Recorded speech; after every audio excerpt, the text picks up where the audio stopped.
Magandang araw mga kaibigan. Ito, pag-usapan natin, bigyan ko ng reaksyon itong Facebook Reel, Reaction Video PH. Tungkol ito, interview ng Bilyonaryo News Channel kay Attorney Israelito Torion, abogado ni Pastor Kibuloy.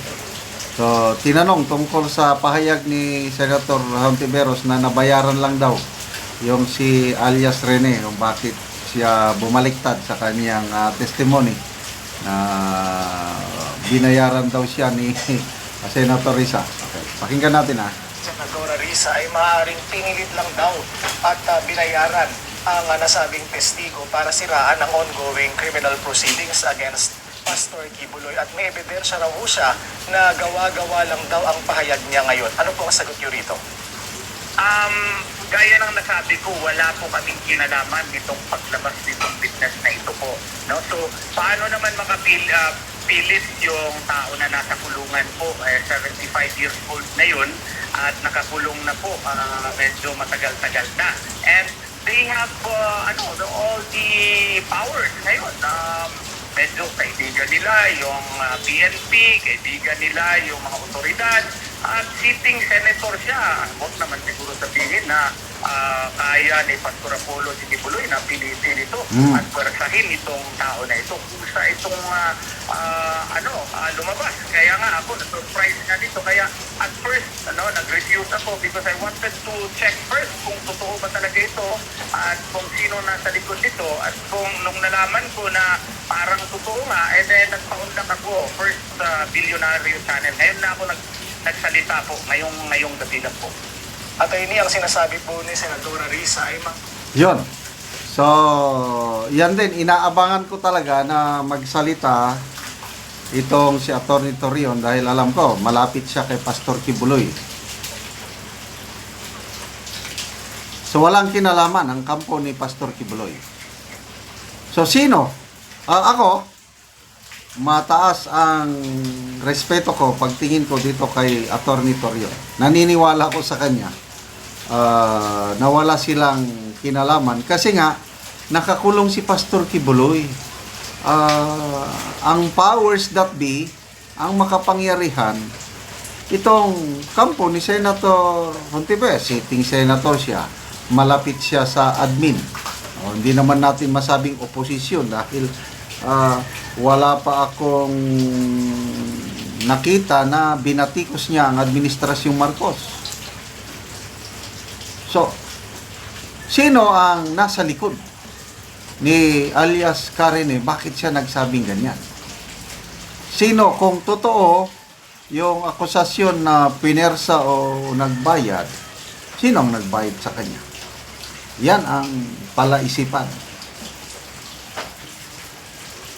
So, nasaan ngayon si alias Karine? Pagkatapos yung revelasyon niyang ganon, delikado na siya kay delikado siya kay Senator Hontiveros kung ano. Ito, opinion ko lang ito Una, hindi ako maniwala doon sa pahayag nitong alias Karine. Kaya lang, nung paulit-ulit kong pinakinggan yung kanyang sinasabi, parang magkakatugma. Kasi mga detalyado mga pangalan, mga opisina, mga lugar, mga ang dating sa akin is nagsasabi siya ng totoo. Kaya naniwala na ako sa kanya. Kaya lang, bakit niya ginawa yun? So ito, opinion ko lang ito. May may pagkamaro. Kasi, bakit siya pumayag na bayaran? So, ibig sabihin, yung credibility niya, karakter niya, lang na nagpabayad Sinira niya si Pastor Kibuloy. So, ngayon, bakit nagsasabi? Na konsensya or highest bidder? Ito, speculation lang ito Baka inakala ni Karen na nagsalita siya, may mag-negotiate sa kanya na bawiin na naman niya yung sinabi. At babayaran na naman at sasabihin niya na pwede niyang sirain na ulit ang kampo ni Pastor Kibuloy. Na yung sinasabi ni Senator Hontiveros na napilitan or binayaran siya, pwedeng yun ang aminin niya sa susunod niyang paglabas. O di, kung ganon, absuelto si Senator Risa, mapapasama na naman itong si na Pastor Kibuloy. So, these are just possibilities na nakikita ko na highest bidder. O pwede rin, naghihintay siya nga, lapitan siya ngayon sa kampo ni Pastor Kibuloy para alagaan siya at yun, makakakuha na naman siya ng kwarta. Kasi itong kanyang testimony ngayon, makakatulong ito kay Pastor Kibuloy sa kanyang kaso. So, baka hinihintay niya na lalapitan siya ng kampo ni Pastor Kibuloy. Again, these are all speculations. Wala akong ano. O ngayon, kakasuhan siya ni Senator Hontiveros. Serious legal response. So, hintayin niya. Nako, delikado na ang kanyang kalagayan ngayon pag kailangan niya ng abogado o baka mamaya bigla siyang, alam niyo na, anything can happen. Dahil napaka-delikado itong ginawa niya. Kung another possibility is na konsensya siya. Kaya nagsasabi siya, voluntaryo na lang siyang nagsabi dahil hindi niya na ganyan kasi tayong mga tao kung iiral yung pagiging mabuti ng isang tao, hindi siya makatulog-tulog dahil may ginawa siyang mali.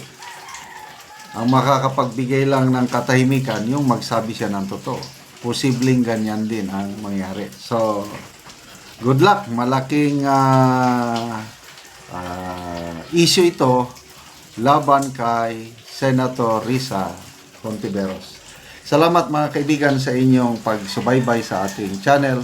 Nakakatulong kayo ng malaki sa tribong Talaandig ng Bukidnon dahil ang sweldo natin sa channel na ito is pantulong natin sa tribo. Namimigay tayo ngayon ng mga libreng yero at pako para ang tribong Talaandig makapagpatayo ng mas maayos na tahanan. Panorin nyo ang video na ito. Si Auntie ang natagaan og sin. Kay natagaan kog sin, di na gyud ko ulanan. Salamat kayo sa nag-sponsor. Nagdalaanin na unya. Unang-una pasalamatan ako ang Ginoo tungod sa iyang blessing. Panalangin. Salamat kayo kay tanawang among atop. Daga na gyud kayo nga kuan ulan. Karon mo na ni ang atop ni ate sa natagaan na mo og yero. Nga dako na gid kayo ang buslot sa iyang atop. Og karon te pila na ni katuig ang imong balay? 20 na ni, 20 na katuig. 20 na katuig.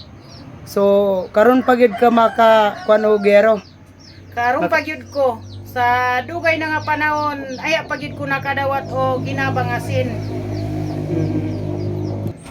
Sa magpasalamat sad ko sa nagdi-sponsor ani nga karon mailisa na gyud ni ang among sin nga nangabuslot na dagan na tulo nya.